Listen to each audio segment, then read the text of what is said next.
Alright guys, in this video I have a 2010 Kia Soul, and the issue with this one is that the check engine is on.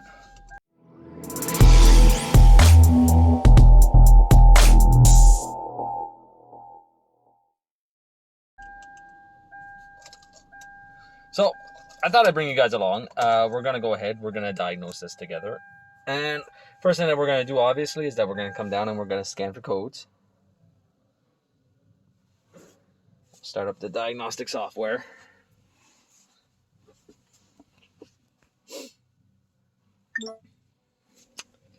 And from there, we're just going to go fault code searching. It's a Soul AM.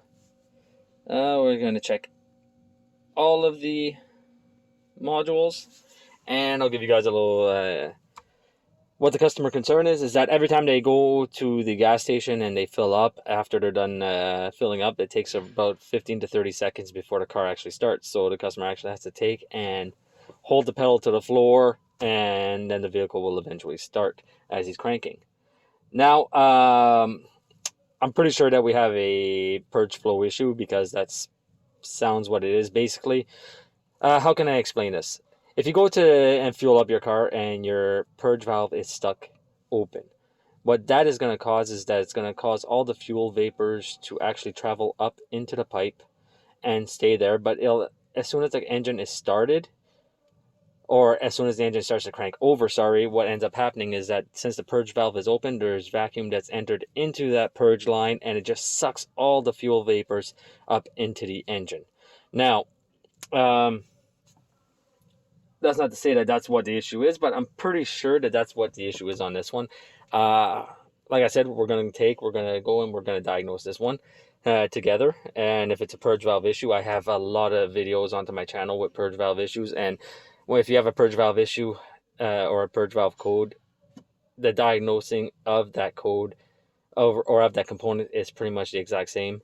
You check for powers, you check your ground, and then you check to make sure that you have control from the PCM. And then if you have control from the PCM, you can check and take to see if your purge valve is stuck open.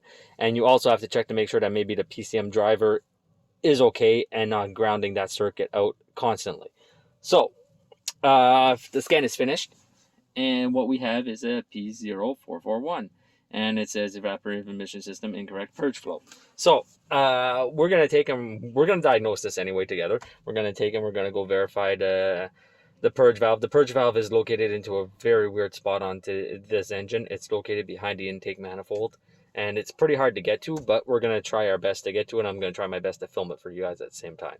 So let's go get a wiring diagram real quick, and we'll grab a multimeter, a test light, and a vacuum gauge. And those are the tools I'm going to be using for this one.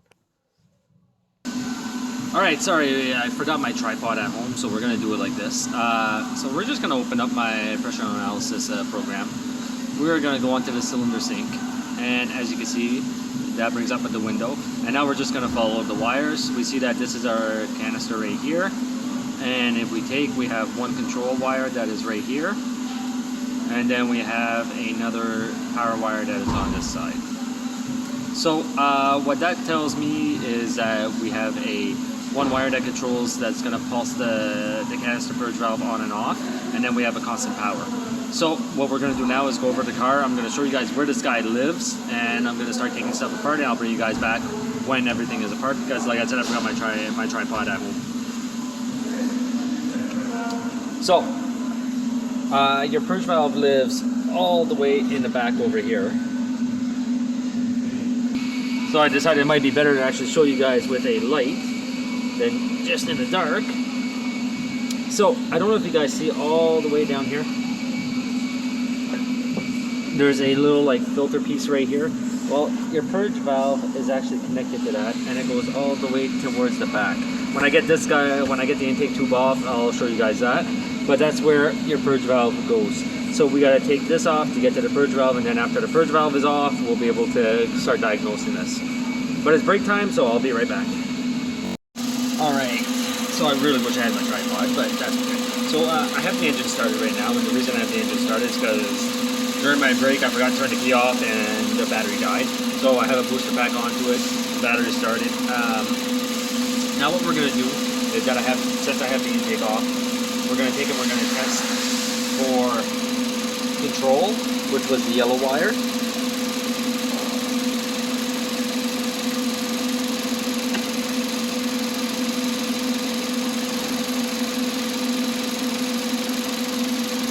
Okay, so we're taking a test for control. As you can tell, we have control onto that wire.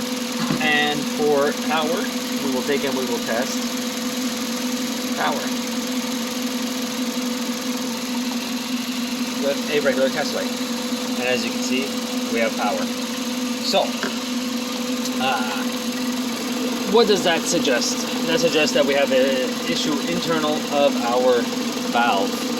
So what I am going to do is we are going to take and remove, well, I'm going to try to remove, sorry about the view.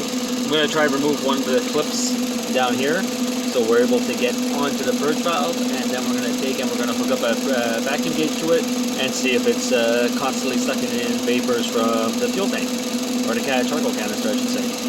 And then from there, well, we're going to go ahead and we're going to call the purge valve. Alright, so everything is, I got the hose off down here at the bottom. I got my gauge hooked up already.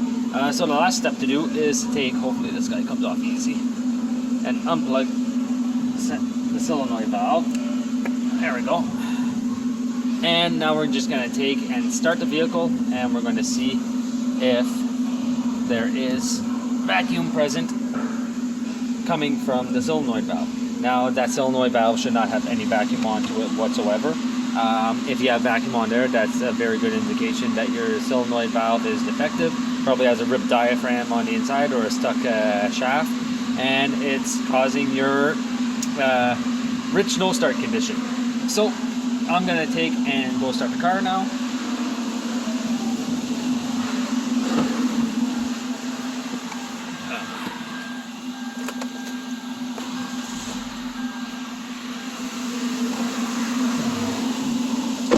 We'll come over, take a look at our valve, and look at that, 20 inches onto it.